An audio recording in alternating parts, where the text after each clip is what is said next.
الحمد لله جل جلاله وعظم ثناؤه وقدست أسماؤه لا تحصى نعمه أشهد أن لا إله إلا الله وأشهد أن محمدا عبده ورسوله لا نبي بعده اللهم صل وسلم على رسول الله سيدنا محمد ابن عبد الله وعلى آله وأصحابه ومن تبعه بإحسان إلى يوم القيامة فيا أيها المسلمون أوصيني نفسي وإياكم بتقوى الله وطاعته لعلكم تفلحون. Saudara-saudaraku seiman dan seperjuangan yang dimuliakan oleh Allah, puji dan syukur marilah sama-sama kita panjatkan kehadirat Allah yang telah memberikan anugerah nikmat, terutama nikmat iman, Islam dan sehat badan, sehingga kita terasa ringan melangkahkan kaki ke masjid yang mulia ini.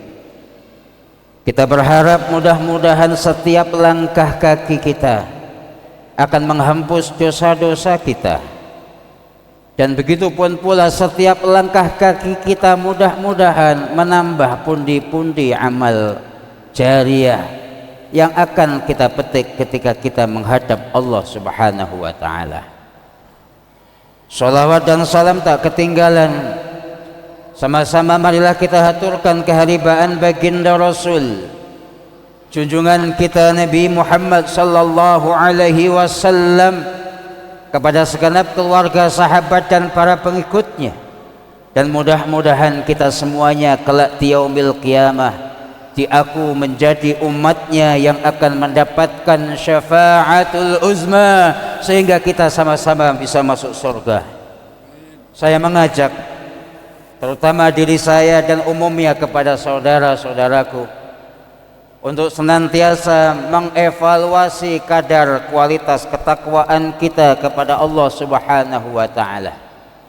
Sebab takwa adalah kunci kesuksesan hidup kita. Sebab takwa adalah kunci kebahagiaan kita. Allah janjikan di dalam Al-Quran, A'udzu billahi minasyaitonir rajim, wa may yattaqillaha yaj'al lahu makhraja. Barang siapa bertakwa, yaj'al lahu makhraja. Sekarang kita dihimpit dengan persoalan hidup, Allah akan berikan jalan keluar atas segala problematika hidup kita. Kuncinya takwa.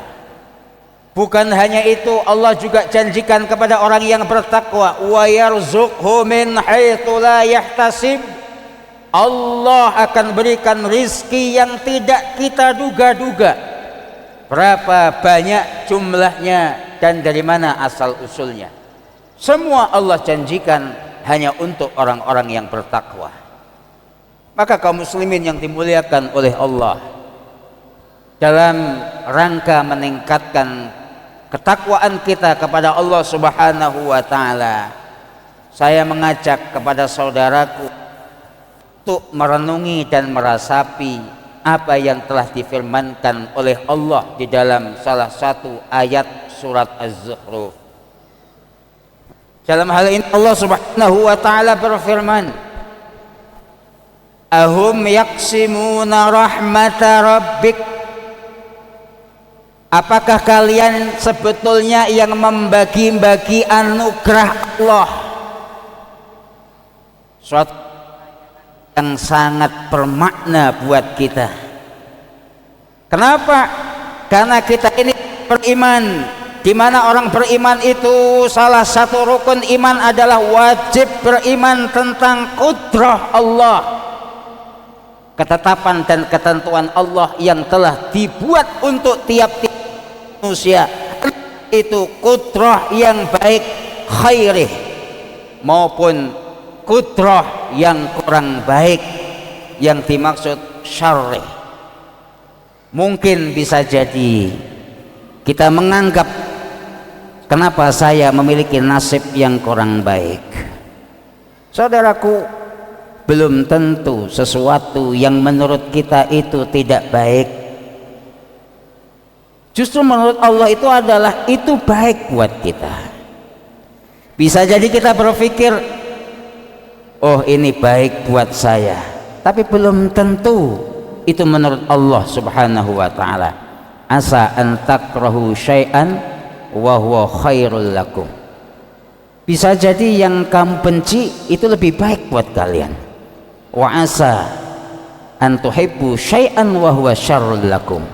Dan bisa jadi yang menurut kita itu baik, tapi justru itu menurut Allah enggak baik. Maka sesungguhnya di dalam kudrah itu adalah baik semua, rahmat semua. Makanya Allah kemukakan di dalam kalimat ayat ini, ahum yaqsimuna rahmata rabbik. Wahai jamaah-jamaah Masjid Kiai Haji Hasyim Asy'ari, apakah kamu yang membagi rizki? Bukan. Ayat ini selanjutnya mengatakan, nahnu qasamna bainahum ma'isyatahum fil hayatid dunya. Yang membagi anugerah, yang membagi kehidupan di kehidupan dunia ini adalah aku, kata Allah. Yarfa'u ba'dahum fawqa ba'din darajat. Ada di antara kita yang ditinggikan derajatnya. Ada yang menjadi pimpinan, ada yang menjadi rakyat, ada yang menjadi pengusaha, ada yang menjadi karyawan. Semua yang ngatur Allah. Wal yattakhidha ba'dhuhum ba'dhan suhriyah. Dengan adanya klasifikasi status sosial, hadirin yang dimuliakan oleh Allah, maka ada pembagian kerja di antara kita semua. Tidak ada agama yang begitu detail berbicara tentang persoalan klasifikasi sosial dan struktur sosial kecuali hanya dalam Islam. Mungkin kalau Anda penggemar Karl Marx, sesungguhnya hadirin yang dimuliakan oleh Allah, sebelum Adam Smith, Karl Marx berbicara tentang stratifikasi sosial. Ibnu Khaldun, ulama Islam, sudah bicara tentang strata sosial. Ada high class, ada middle class, ada low class, ada kelas atas, kelas menengah, ada kelas bawah. Islam yang berbicara itu. Kalau Anda seorang ahli ekonom, belajar tentang kebutuhan primer, sekunder, tersier, bukan Emil Durkheim yang mengajarkan. Yang mengajarkan Imam Al-Ghazali, apa yang disebut dengan al-hajah ad-daruriyah, kebutuhan primer yang harus dipenuhi oleh manusia. Ada al-hajah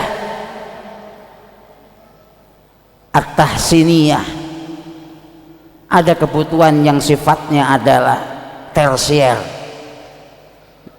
hanya kalau dipenuhi setelah al-hajah ad-daruriyah terpenuhi. Itu semua diungkapkan oleh Imam Al-Ghazali, bukan dari orang Eropa.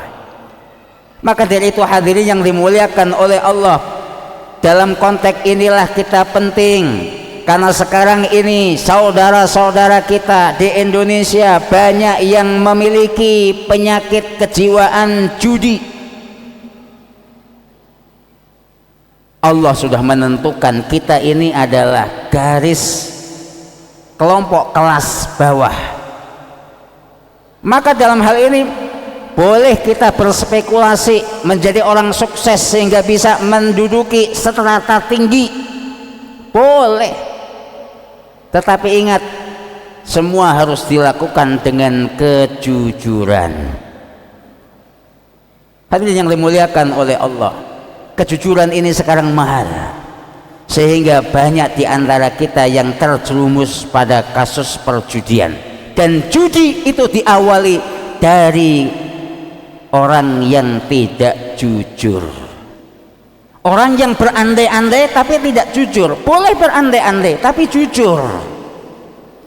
Saya pengen naik derajat, boleh andai-andai, tapi jujurnya apa? Sekolah, pendidikan. Karena untuk memperbaiki nasib bukan berjudi hadirin, tetapi adalah untuk memperbaiki nasib adalah tingkatkan kualitas pendidikan.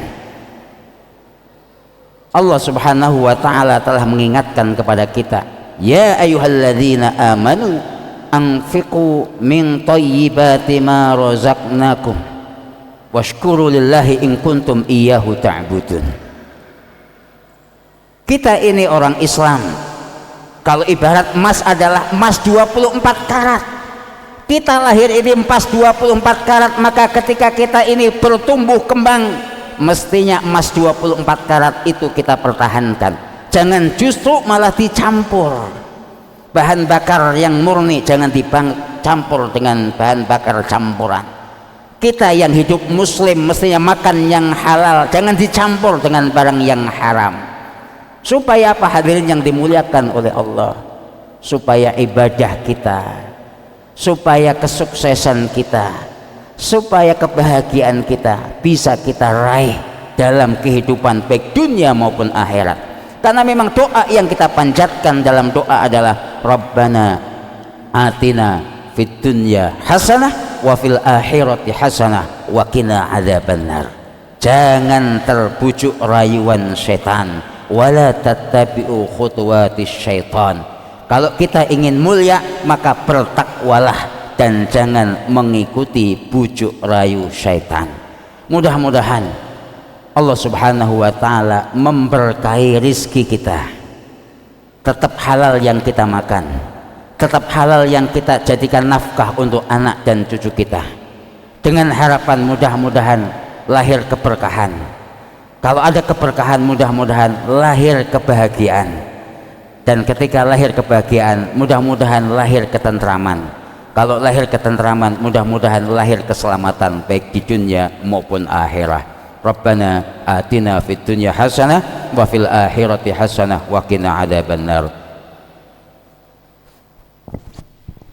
Allahumma salli ala sayyidina Muhammad wa ala ali sayyidina Muhammad. Allahumma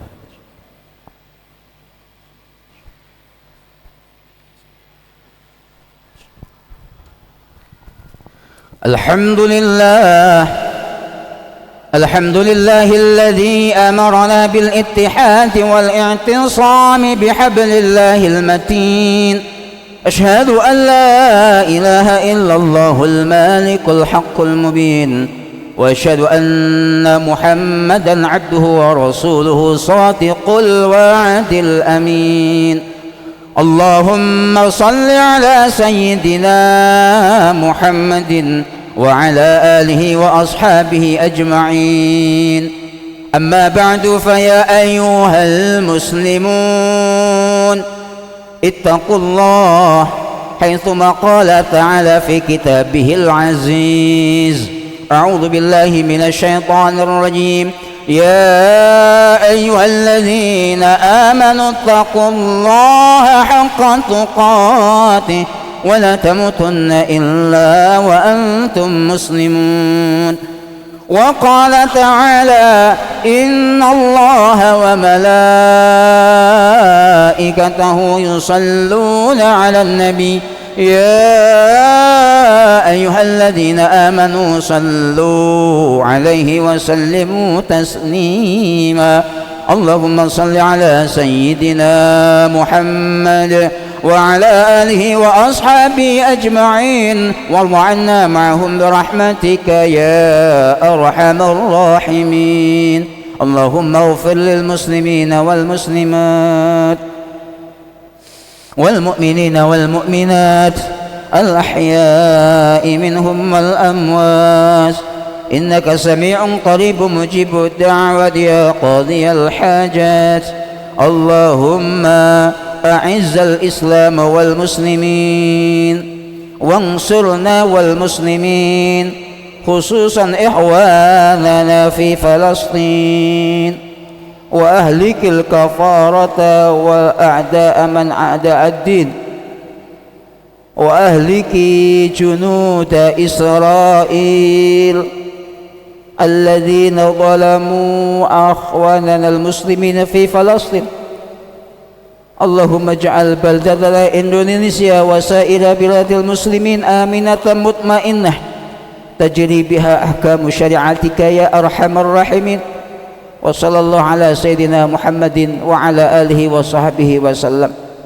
عباد الله، إن الله يأمر بالعدل والإحسان وإيتاء ذي القربى وينهى عن الفحشاء والمنكر والبغي يعظكم لعلكم تذكرون. فاذكروا الله العظيم واشكروه على نعمه يؤتيكم ويزدكم ولذكر الله أكبر.